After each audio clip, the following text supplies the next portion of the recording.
Well, good afternoon to you, Nombu, and the SABC viewers. Indeed, we are coming live to you from Bloemhof here in the northwest, visiting one of the areas that are badly affected by these floods.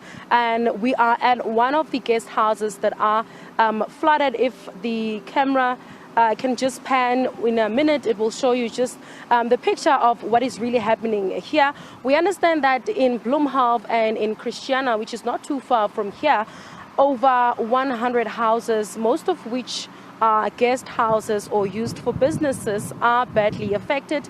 Even though we understand that before the sluice gates and the floodgates were opened last week, the residents were issued with a warning to evacuate and to also move some of their furniture to safety. I'm going to ask video journalist Nduduzo Nkosi just to pan to my right over there, just to give you a picture of what the situation is like here. And you can see there some visuals really of the owner here with his son right there in the middle of the water. Of course, obviously asking themselves where to from here, what kind of help will they get. And also we understand that in about the last 6 months, we've seen similar situations here about 5 times already. In fact, this is about the 5th time. Now I'm going to ask Nduduzo just to come back to us. We're going to speak now to our guest, the mayor of Lekwatemane local municipality, Sebang Motlabi. Sir, thank you very much for your time.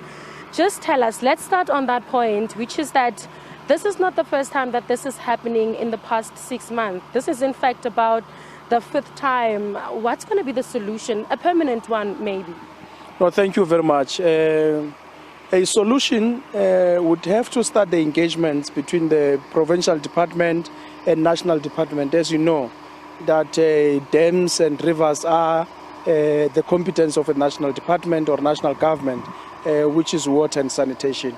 So we'd have to start the engagements and perhaps want to find a solution. But you would remember that this is as a result of a climate change, which is nature, a La Nina phenomenon that cannot be controlled. It's not man-made, but it's nature-made. So that is what we can say. So according to your understanding, what could be the possible practical solution? Maybe will building a wall be a solution? What kind of permanent solution could be there? Look, I would not want to get into that space because I'm not an expert in as far as that is concerned. But from our perspective is perhaps maybe if you can expand the dam or build a wall along the riverside. But of course, you would understand that the land is privately owned, and you would also want to get a buy-in of the owners of these properties and the owners of the land, whether that they will give you permission to do that or not. And maybe have you had some engagements with some of the people that are affected here, or people whose businesses are affected here? Is there any willingness maybe to relocate? No. We haven't went to that extent. There are no engagements that have started. But you would remember that 90%, if not 98%, of people who are residing here, they are using this land or properties as businesses. It's a tourist attraction for Lekwatemane municipality, because this is not only affecting Bloemhof.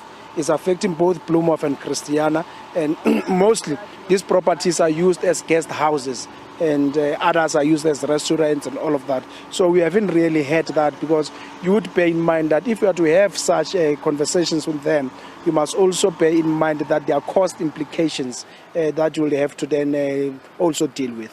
Just before we wrap up, as we were walking up the bridge earlier on, I heard some of the people here in Bloemhof complaining that why were the sluice gates opened? Why were the floodgates opened? Did they even think of the impact that it would have on the businesses here? Which for me meant that these people, or some of these people, are left with more questions than answers. Just tell us about the impact of if these gates are not open, or maybe let me say, why did the gates, the sluice gates and the floodgates, have to be opened? They would have to be opened because, as I said earlier, it is not a man-made situation. It is a nature.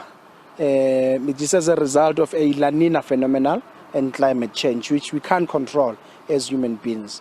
Now, if you don't open the sluice gates, you are running a risk of having a Jackass Fontaine in Lekwatemane, where the dam will blast and will have more energies. Now, when you open both the sluice gates and other gates in rivers, what you are doing, you are allowing a water flow smoothly and under controllable circumstances. Because if you don't control the water flow from the dam, from the Vaal Dam to the Vaal River, you are running a huge risk of having a serious disaster, more than what you are having now. So it's beyond beyond the control of those who are controlling both the Vaal Dam, the sluice gates, and all of that. But they had to do that so that they can save more lives moving forward. Thank you very much. Sabang Motlabi is the mayor of Legwa Temani local municipality here in Bloemhof, explaining why the sluice gates and the floodgates had to be opened, as I could hear earlier on, that some of the people did not understand. They felt rather that government is not thinking for them, government is not thinking about them when they take such decisions. But there he explained that the impact of not opening those sluice gates and not opening the floodgate would be more bad than what we are seeing at the moment. This is in fact as controlled as it can possibly be, I suppose. Nompu, with that, I'm handing back to you in studio.